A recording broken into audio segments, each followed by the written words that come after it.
London, 1920. The war has ended. The empire has emerged victorious. Britain now controls nearly 1/4 of the Earth's land surface. Around 450 million people live under British rule. Maps stretch red from Cairo to Kolkata. The Royal Navy has no equal. The pound sterling underpins global trade. Historians will later call this the empire's peak. But there's something they rarely explain about a peak. It's the precise moment when ascent ends. In 1920, the British Empire is larger than it has ever been. Larger than Rome. Larger than anything humanity has ever built.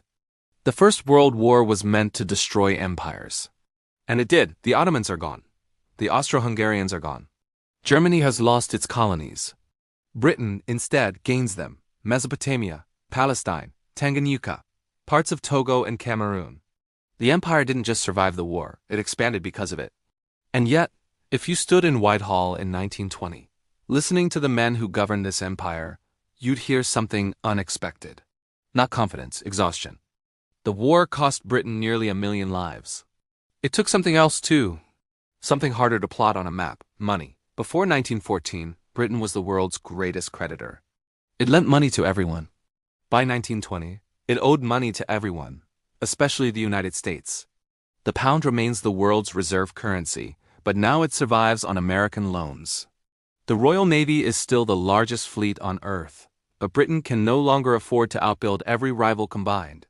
The doctrine known as the two-power standard is quietly abandoned in 1919. There's no announcement. They simply stopped doing it. So here's the first question. Can you be the most powerful empire in history if you can't afford to defend it? Here's the second. What happens when the people you rule stop believing you have the right to rule them? And here's the third. What does power look like when it's already too late to save it? In 1920, the British Empire appears unbreakable. That's the danger with empires. They look strongest just before they stop functioning. Let's talk about India. India isn't just another colony. It's the reason the empire exists: 300 million people. A massive market for British goods. A source of imperial wealth.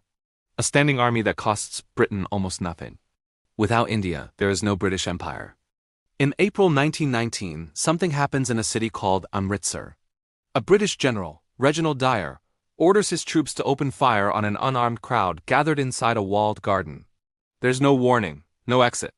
379 people are killed. More than 1,000 are wounded. Dyer offers no apology. He says he acted to teach a lesson. What makes Amritsar different from every colonial massacre before it is simple? This time it doesn't work. For 150 years, Britain ruled India through a balance of force and cooperation was always the key. Local elites. Indian soldiers. Civil servants who believed British rule meant stability. Amritsar shatters that belief. Not everywhere, not immediately. But something breaks. Mohandas Gandhi, a lawyer who had once supported Britain's war effort, launches a movement of non-cooperation. No violence, no rebellion. Just millions of people refusing to participate in their own domination. The British understand uprisings. They can crush those. But what do you do when an entire population simply stops obeying? Here's a number that should terrify any empire. In 1920, fewer than 1,000 British civil servants govern all of India. They aren't ruling through force. They're ruling through belief. The belief that resistance is pointless. Once that belief cracks, the system collapses. India isn't alone.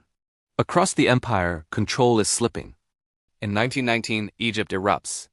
Britain has occupied Egypt since 1882, but officially it isn't a colony. It's a protectorate, an imperial word meaning control without responsibility. Egyptians were told British rule was temporary, that once the Suez Canal was secure, Britain would leave. They've waited 37 years. In 1919, they stop waiting. A nationalist leader named Saad Zaghloul demands independence. Britain arrests him. The country grinds to a halt. Railways stop running. Telegraph lines fall silent. Government offices empty. It takes 3 months for Britain to restore order, and only by promising talks. In 1922, Egypt receives conditional independence. Conditional means British troops stay. The Suez Canal remains under British control. But what matters is this: for the first time, Britain is forced to negotiate with people it once ruled outright. Then there's Ireland. Ireland isn't a distant colony. It lies 30 miles from Britain's western coast.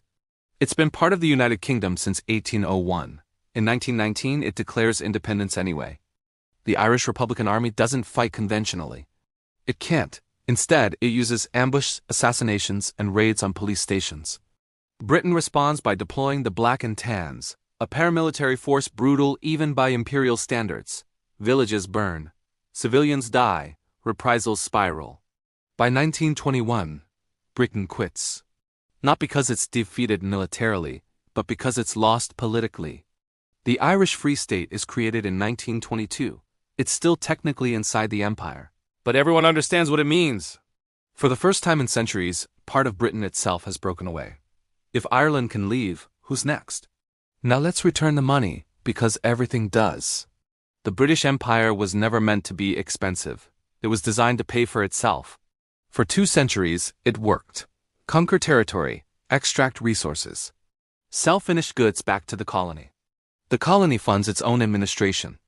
Britain profits. After the First World War, that equation collapses. British industry is no longer competitive. American and German factories are newer, faster, cheaper. British coal costs too much. British textiles lose global markets. Colonies that once depended on British imports start producing their own. India builds textile mills. Australia develops industry. They no longer need British goods, and if they don't need British goods, why tolerate British rule? Then there are the dominions. Canada, Australia, New Zealand, South Africa, officially imperial possessions. In reality, self-governing nations pretending otherwise. In 1926, Britain tries to define what a dominion actually is. The result is absurd. An autonomous community within the British Empire, equal in status. In no way subordinate, yet still under the crown. Equal, but not equal. Autonomous, but not independent. What it really means is this: the empire is becoming voluntary. And the moment an empire becomes voluntary, it stops being an empire. The Royal Navy remains the world's largest fleet, but the world itself is changing. 2 technologies reshaped naval warfare in the 1920s: submarines and aircraft carriers. Both undermine Britain's battleship dominance. Both are expensive. In 1922, Britain signs the Washington Naval Treaty, agreeing to parity with the United States.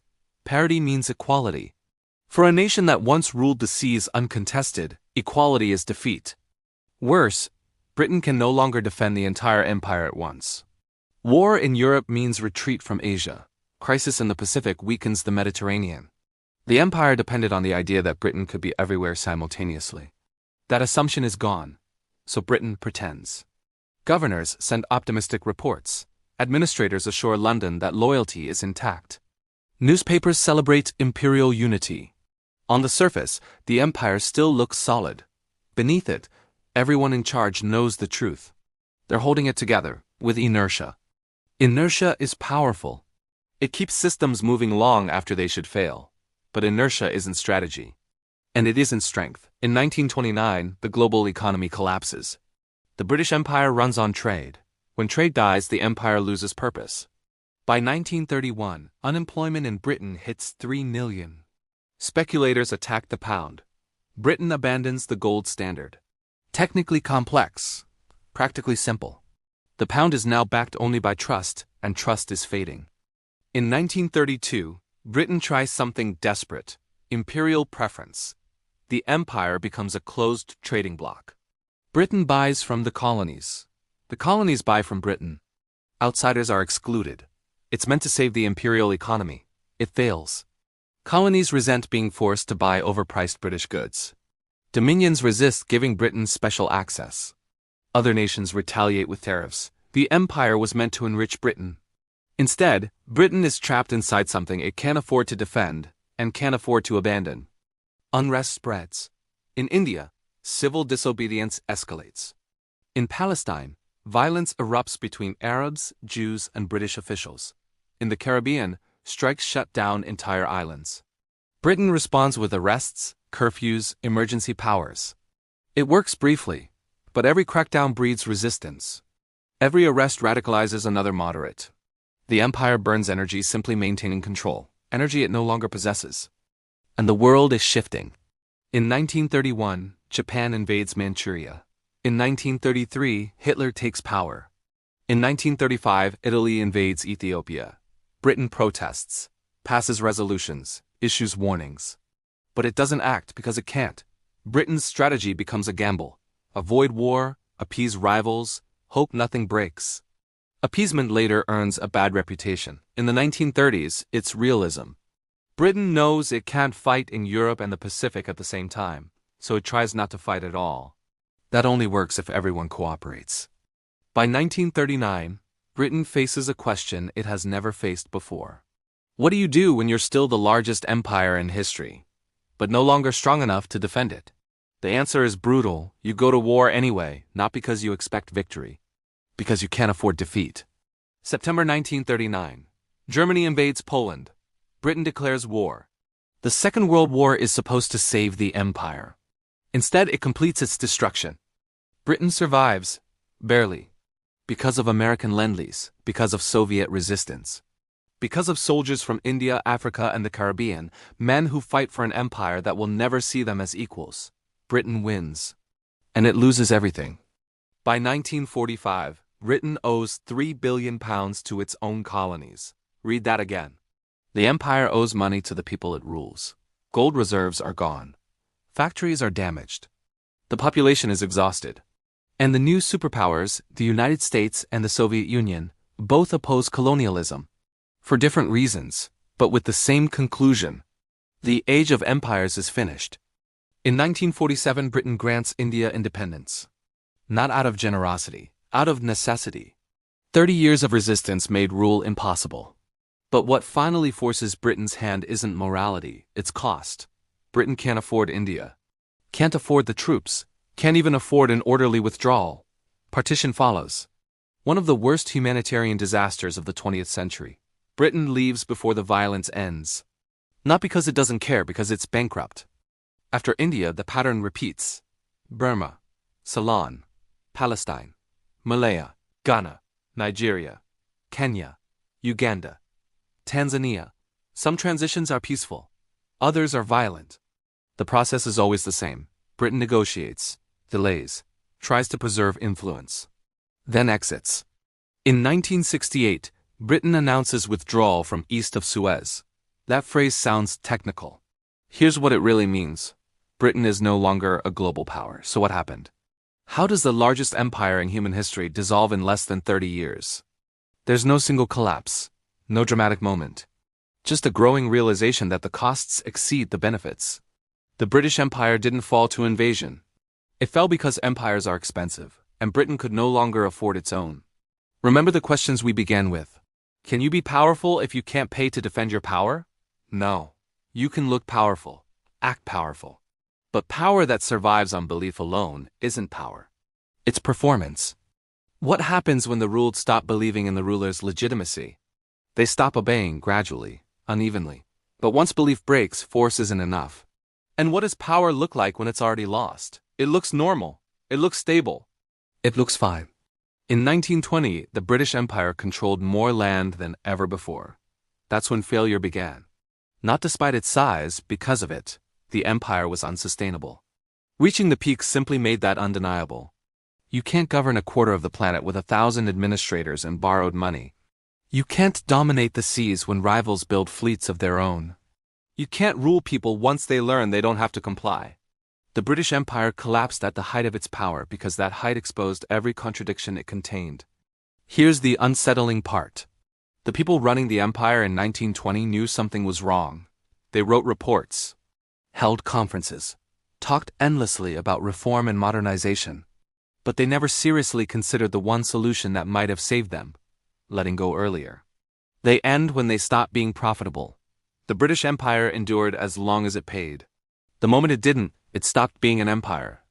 So the next time you see a map of the British Empire in 1920, painted red across a quarter of the globe, remember this. That isn't a map of strength. It's a map of what power looks like just before it realizes it's already gone. The British Empire failed at the height of its power, because the height of its power was also the height of its fragility. Too large to defend. Too costly to sustain. Too confident to see collapse approaching.